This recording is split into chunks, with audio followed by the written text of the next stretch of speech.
Hello guys, welcome to BMS वाला। आज हम बीएमएस सेकंड प्रॉफ का द्रव्य गुण का लेक्चर लेके आए हैं, जिसमें हम अम्ल की रसायन के बारे में पढ़ेंगे।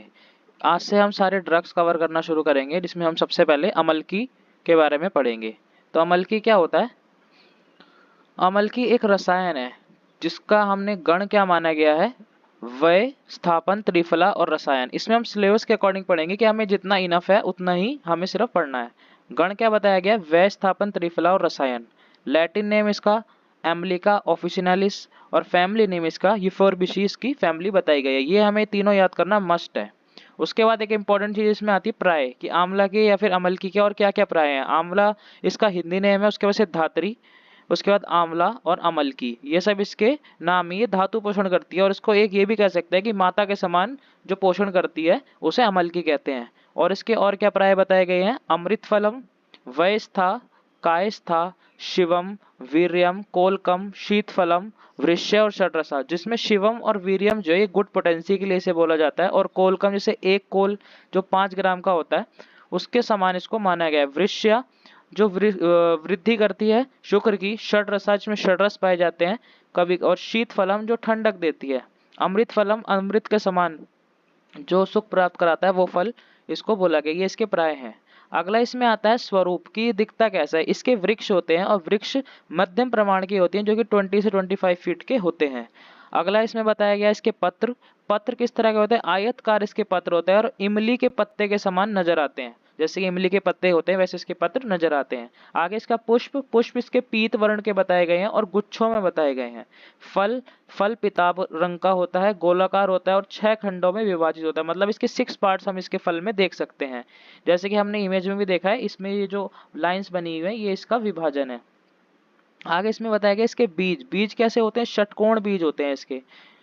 आगे इसका बताया गया रासायनिक संगठन यानी केमिकल कॉम्पोजिशन। इसमें क्या क्या पाया जाता है? टैनिक एसिड मेनली ज्यादा मात्रा में पाया जाता है, कैल्शियम ज्यादा मात्रा में पाया जाता है और विटामिन सी ज्यादा मात्रा में पाया जाता है। पाए इसमें और भी केमिकल जाते हैं, लेकिन जो मेनली ज्यादा हमें इंपॉर्टेंट मात्रा में जो याद करना है और जो हमें हमारे लिए इनफ है वो है ये एसिड्स। उसके बाद आगे क्या बताया गया है? इसका रस पंचक। रस पंचक किसी भी ड्रग का याद करना बहुत इंपॉर्टेंट है। जैसे कि इसमें सबसे पहले इसका रस क्या बताया गया है?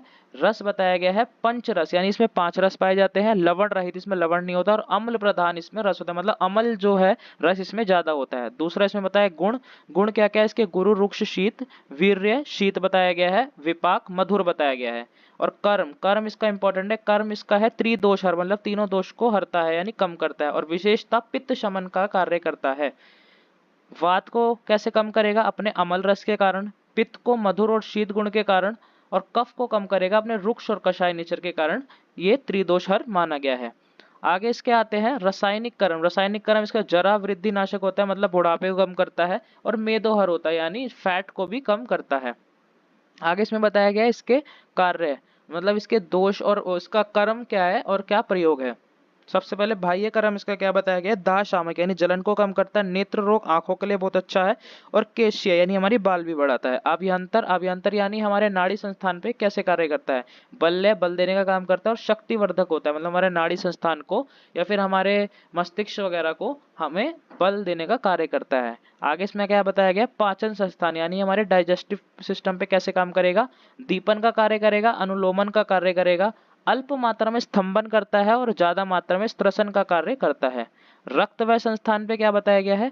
हृदय है, मतलब हृदय, हम अपने हृदय के लिए इसको प्रयोग कर सकते हैं। और शोणित स्थापन, शोणित स्थापन मतलब जो अपना ओवम होता है या फिर जो अपना रक्त होता है उसके स्थापन करने के लिए हम इसको प्रयोग कर सकते हैं। श्वसन कार्य में कफ घन होता है यानी श्वास काश में इसका प्रयोग किया जाता है। प्रजनन यानी रिप्रोडक्टिव सिस्टम पे इसका वृश्य होता है यानी शुक्र की वृद्धि करता है। और गर्भ स्थापन का कार्य करता है।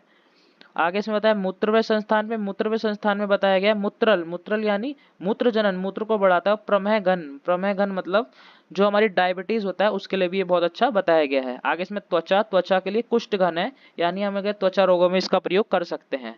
तो उसका जो मेन 7वें ग्रहण का जो कार्य है वो है ज्वर घन और रसायन, मतलब ज्वर को हराने में भी ये कार्य करता है।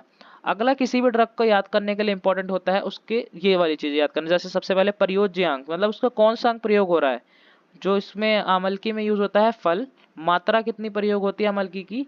10 से 20 मिलीलीटर स्वरस की और चूर्ण की 3 से 6 ग्राम। विशिष्ट योग इसके क्या क्या बताए गए हैं, च्यवनप्राश, त्रिफला, धात्री लौह और धात्री रसायन। आमिक प्रयोग इसका देखिए, यानी चिकित्सा की दृष्टि में कैसे कैसे इसका प्रयोग हो सकता है। श्वेत प्रदर में यूज हो सकता है, जिसे ल्यूकोरिया से हम कोरिलेट करते हैं, जिसमें अमल की चूर्ण का प्रयोग होता है। रक्त पित्त में और अमल पित्त में भी इसका स्वरस और स्वरस को मधु के साथ मिला के दिया जाए तो वो ठीक हो जाता है। प्रमेय, जिसमें अमल की स्वरस और हरिद्रा का प्रयोग होता है। रक्त प्रदर में अमल की चूर्ण, मधु और मिश्री का प्रयोग होता है।